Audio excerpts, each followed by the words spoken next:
Okay sir.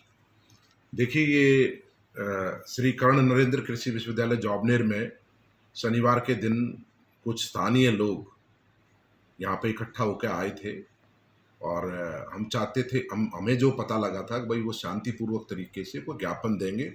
जो हमारा जो खेल स्टेडियम है उसका नामकरण हमने 2 साल पहले राव बहादुर डॉक्टर रामधन सिंह, जो कि आज़ादी के टाइम के, हरित क्रांति से पहले के इस देश के बहुत प्रख्यात वैज्ञानिक रहे हैं कृषि के, और जिनकी वजह से उस टाइम पर करोड़ों लोगों को भूख से हम बचा पाए। ऐसे लोगों ने काम किया। आज भी उनकी वैरायटी गेहूं की C306, जिसको देसी गेहूं या MP गेहूं के नाम से जानते हैं, वो वैरायटी ऐसी किस्मों का, अनेकों किस्मों का उन्होंने विकास किया था। और यही नहीं, डॉक्टर N बोरलो, जो मैक्सिको में अमेरिका के थे और वो सीमेंट में काम करते थे, जिनकी वजह से हरित क्रांति आई, वो हरित क्रांति के जनक जैसे लोग भी जब भी कभी हिंदुस्तान आते थे भारत में, तो वो सोनीपत जाकर डॉक्टर रामधन सिंह से मिलते थे और उनके पैर छूते थे। तो ये कद है डॉक्टर रामधन सिंह का। तो कुछ लोगों ने विरोध किया, लेकिन वो विरोध ऐसा नहीं था। वो लोगों को बहका के लाए, गलत चीज़ें बता के लाए। जी, उसमें व्यापार मंडल के हमारे अध्यक्ष अनिल कुमार जैन साहब थे जॉबनेर से, और भी कई लोग, पारासर साहब और कई लोगों को लेकर आए।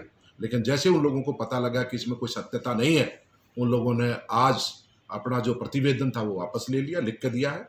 अगर उनको सही सूचना नहीं दी गई थी। विश्वविद्यालय बहुत अच्छा काम कर रहा है, और हमें नहीं पता था ये व्यक्ति इतना महान है। और फिर भी हमने बताया भी है कि देखिए, जो वैज्ञानिक होता है वो देश का होता है, किसी प्रदेश का या भूभाग का नहीं होता। और ऐसा पहले भी प्रचलन रहा है। आज भाभा हॉस्टल है, रमन हॉस्टल है, आपका पाल हॉस्टल है, अरबिंदो हॉस्टल है, प्रताप ऑडिटोरियम है, जो दुर्गापुरा में हमारे रारीब में। इसी तरीके से हरियाणा में महाराणा प्रताप हॉर्टिकल्चर यूनिवर्सिटी है, चौधरी चरण सिंह हरियाणा कृषि विश्वविद्यालय है, जबकि चौधरी साहब तो यूपी से थे। तो इस तरीके की जो चीज़ें नहीं चलती, यार, वो कोई डिसीजन एक व्यक्ति का नहीं होता।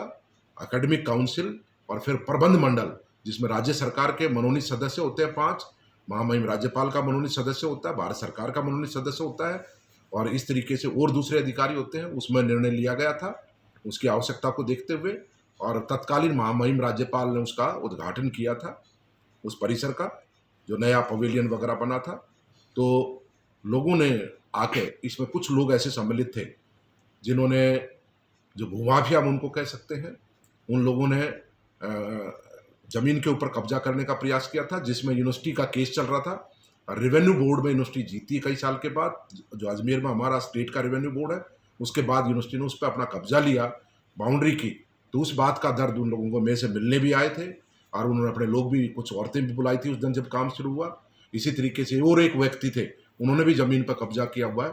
तो ऐसे व्यक्तियों ने ये चाल चली कि कैसे विश्वविद्यालय प्रशासन को बदनाम किया जाए और क्या मुद्दा उठाया जाए उनकी उनकी खिलाफत का, वो रास्ता उन्होंने चुना। लेकिन आज जैसे आपके सामने कितने सरपंच, जिला परिषद के सदस्य और पार्षद लोग आए, यहाँ पर स्थानीय लोग आए, और जैन साहब ने जैसे उसको विड्रॉ किया, जो व्यापार मंडल के अध्यक्ष हैं, पारासर जी ने अपनी बात रखी, और दूसरे जो लोग आए थे, पूर्व चेयरमैन नगर पालिका के जॉबनेर के। तो इस तरीके से लोगों ने आज आकर इस बात पर रोष व्यक्त किया। भाई, उन लोगों ने जो शनिवार को किया वो ठीक नहीं था, निंदनीय है। अशांति फैलाने का प्रयास किया, और उसमें जात भेदभाव करने का प्रयास किया उन्होंने, और विश्वविद्यालय के कार्य में बाधा डाली। इस तरीके का वो ठीक नहीं है। और जो नाम रखा गया वो बिल्कुल सही, एक महान वैज्ञानिक के नाम पे स्टेडियम का नाम रखा गया है। तो इस तरीके से वो लोग आज आए थे, जैसे उनको पता लगा काफ़ी, और इसमें करीब करीब 25-30 सरपंचों ने लिख के दिया है, जिला परिषद के लोग हैं, स्टूडेंट्स ने लिख के दिया है, एक्स चेयरमैन साहब ने लिख के दिया है। तो उन्होंने ये कहा है कि नहीं, बिल्कुल इसमें कोई तब्दीली नहीं होनी चाहिए, कोई चेंज नहीं होना चाहिए, और यूनिवर्सिटी बहुत अच्छा काम कर रही है। उन्होंने सबने समर्थन जताया, अगर नहीं, आप काम करते रहिए, और इस तरीके के लोग जो दुष्प्रचार कर रहे हैं उनसे कोई प्रभावित होने की ज़रूरत नहीं है। तो मैं उनका शुक्रगुजार हूँ, और मैं, मेरे हिसाब से इस पर जो वो हुआ है उस पर हम निर्णय लेंगे इन चीज़ों के ऊपर। और यूनिवर्सिटी जो है, विश्वविद्यालय निरंतरता से कृषि क्षेत्र में, चाहे शिक्षा हो, चाहे अनुसंधान हो या प्रसार हो, काम करता रहेगा। Thank you. ठीक है ना? ठीक है सर।